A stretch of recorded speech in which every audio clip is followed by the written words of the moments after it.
যেমন নিজের সওয়ারি পায়ে খুশ হয়ে যায়, আল্লাহ রাব্বুল আলামিন ওই মত বান্দা যে আল্লাহকে বলে দূরে সরে ছিল, আল্লাহকে জীবনে মানেনি, আল্লাহকে জীবনে চিনতে পারেনি, এবার ওই লোকটা তওবা করার পর আল্লাহর দরবারে যদি বলেন রব্বুল আলামিন জীবনের গুনাহ কত করেছি তুমি জানো, দুনিয়ার কেউ জানে না, আয় আল্লাহ তোমার নাম গফফার, তুমি মাফ করে দাও। আল্লাহ রাব্বুল আলামিন বলেন বান্দারে ওই লোকটা ঘোড়া পায়ে যতখানি খুশি হয়, আমি আল্লাহ একটা গুনাহ করার পর, পাপ করার পর একটা বান্দা কিংবা বান্দি যখন আমার দরবারে তওবা করে, আমি আল্লাহ ওই ঘোড়াওয়ালার থেকে বেশি খুশি হয়ে যাই। নারে তাকবীর! তাহলে আল্লাহ কত বড় দয়ালু, কত বড় দয়ালু, সুবহানাল্লাহ। আপনাকে একটা উদাহরণ দিচ্ছি আমি। মা আপনার বাড়িতে আছেন, মা বাড়িতে আছেন, আব্বা বাড়িতে আছেন, মা কোনো কথাতে নারাজ হয়ে গেছে, মা কথা বলে না, আপনি রসগোল্লা নিয়ে যান, মাকে দেন, মা রসগোল্লা খেলে মা খাবে না। আবার 2-4 দিন পর মাকে বললেন মা এই মিষ্টি এনেছি, মা খেলে মা খাবে না। মার কাছে যখনই আপনি যান, মা রেগে যায়, বলে হট রে নাদান তুই চলে যা, তোর মতো সন্তানের আমি মুখ দেখবো না, হট তুই আমার কাছ থেকে তুই চলে যা, তোকে যখন দেখছি আমার গায়ে আগুন লেগে যায়, তুই চলে যা আমার সামনে থেকে, তুই সরে যা। মা চোখে দেখতে চায় না, এত রেগে আছে মা। একদিন গেলে মায়ের কাছে, মা জাগা দিল না, 2 দিন গেলেন মা কথা বললেন না, 3 দিন গেলেন মা কথা বললেন না। এই করে মুসলমান 3 দিন 4 দিনের পর একদিন যদি মায়ের পা ধরে বলেন মা গে, যতক্ষণ পর্যন্ত তুই মামাকে মাফ না করবে গে মা, পা ধরে থাকবো আমি, পা ছাড়বো না, পা আমি ধরে থাকবো।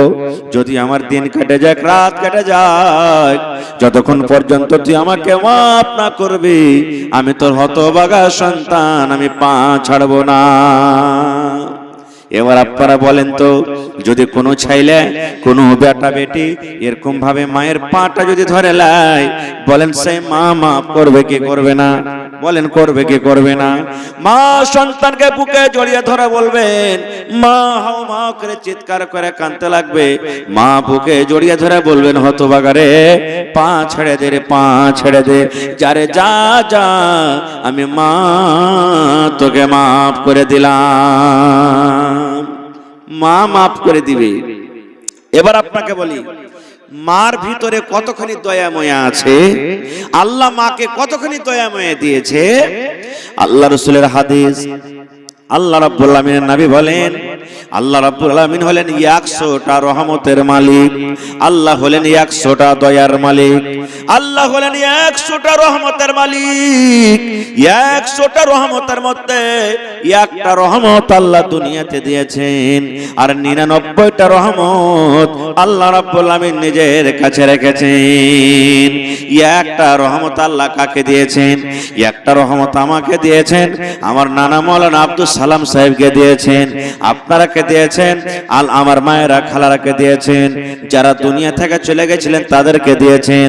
কিয়ামত পর্যন্ত যত মানুষ আসবে আল্লাহ তারাকে দিয়েছেন, জিনেরাকে দিয়েছেন, কুকুরকে দিয়েছেন, শারককে দিয়েছেন, সাপকে দিয়েছেন, মুরগাকে দিয়েছেন, মুরগিকে দিয়েছেন, বান্দরকে দিয়েছে, বান্দরের মাকে দিয়েছে, কুকুরকে দিয়েছে, কুকুরের মাকে দিয়েছে, এন্দুরকে দিয়েছে, এন্দুরের মাকে দিয়েছে, জোঁককে দিয়েছে, জোঁকের মা বাপকে দিয়েছি, মশা মাছিকে দিয়েছে, তার বেটা বেটিকে দিয়েছি।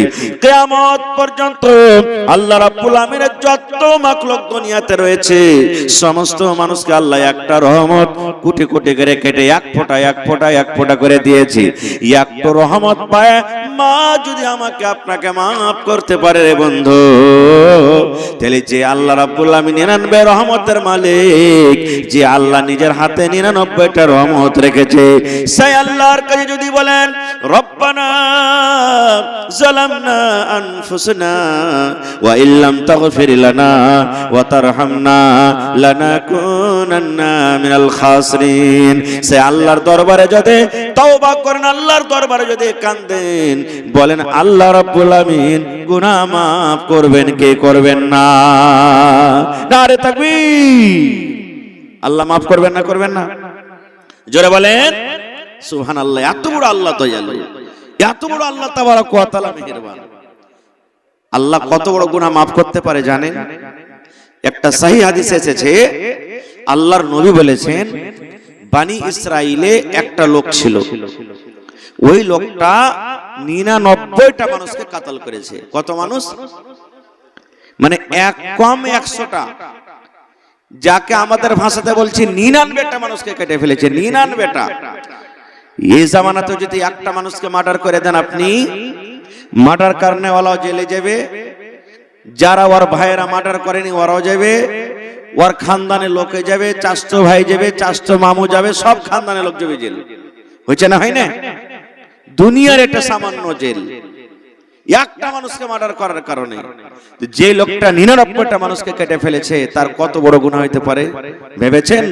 গল্প নয়, হাদিসের কথা বলছে, সহিহ হাদিস। লোকটার কি যে মনে গেল ভাই, একদিন রাতে বা দিনে ভাবা চিন্তা করছে, হারে 100টা মানুষকে আমি কেটে ফেলেছি, এত বড় বড় জীবনে যে পাপ করেছি, তা আল্লাহ কি আমার গুনাহকে মাফ করবে না? চল তো যাই কোনো জায়গাতে জিজ্ঞাসা করি মৌলানাকে, কোনো মৌলানাকে যারা জানছে। খুঁজতে খুঁজতে একটা লোকের কাছে গেছেন, যে তখন বলছেন যে, হাজি ভাই, আমি 100টা লোককে মার্ডার করেছি, আল্লাহ কি আমার গুনাহ মাফ করবে না? ওই লোকটার কতটুকু কি জানা ছিল না ছিল আল্লাহ জানে। ওই একবারে ঝেড়া ফতোয়া দিয়ে বলছে যে তোমার মতন পাপীকে আল্লাহ মাফ করবে না। 99টা মানুষকে কেটে ফেলেছ, তুমি বলছো যে আল্লাহ মাফ করবে না? ওই লোকটার হাতে তলোয়ার ছিল, বলছে এমনও করবে না, তেমনও করবে না, তোকে বেটা জমিনে থবো না। হাদিসে এসেছে, রাসূল বলেছেন, হ্যাঁ ওয়াকে কিন্তু দিয়া কত পুরাইলে? 100টা পুড়িয়ে দিলে তুই বেটা দুনিয়া থেকে চলে যা, তোর মতন লোককে আমিও রাখবো না। 100টা হয়ে গেল। আবার খুঁজতে খুঁজতে খুঁজতে খুঁজতে চলে গেলেন আমার মাওলানা আব্দুল সালাম সাহেবের কাছে। বলছেন, মাওলানা 100 লোককে আমি মার্ডার করে দিয়েছি, 100 লোককে আমি কাতাল করে দিয়েছি। ওই কাতালের মধ্যে কত মাওলানা আছেন, কত নামাজি আছেন, কত ভালো মানুষ আছেন, কত মন্দ মানুষ আছেন। কত লোককে আমি জায়জে মেরেছি, কত লোককে না জায়জে মেরেছি। মাওলানা আমার বড় ভুল হয়েছে, আমি আল্লাহর দরবারে কাঁদা কাঁদা তওবা করতে চাই, আমি জাহান্নামের আগুন থেকে বাঁচতে চাই। আল্লাহ কি আমার গুনাহ মাফ করবে না? মাওলানা আল্লাহ কি আমার গুনাহ মাফ করবে না? এই দেখেন আল্লাহর দয়ার পরে কত সুবহানাল্লাহ, তার ভরসা। আমার মাওলানা আব্দুল সালাম বলছেন যে হ্যাঁ, আল্লাহ মাফ করে দিবে তোমাকে। আল্লাহ, জোরে বলেন, আল্লাহ মাফ করে দিবে। একটা শর্ত আছে। কি শর্ত? আল্লাহ রাব্বুল আলামিন কোরআনে বলেন, ইয়া আইয়ুহাল্লাযীনা আমানু তুবু ইলাল্লাহি তাওবাতান নাসুহা।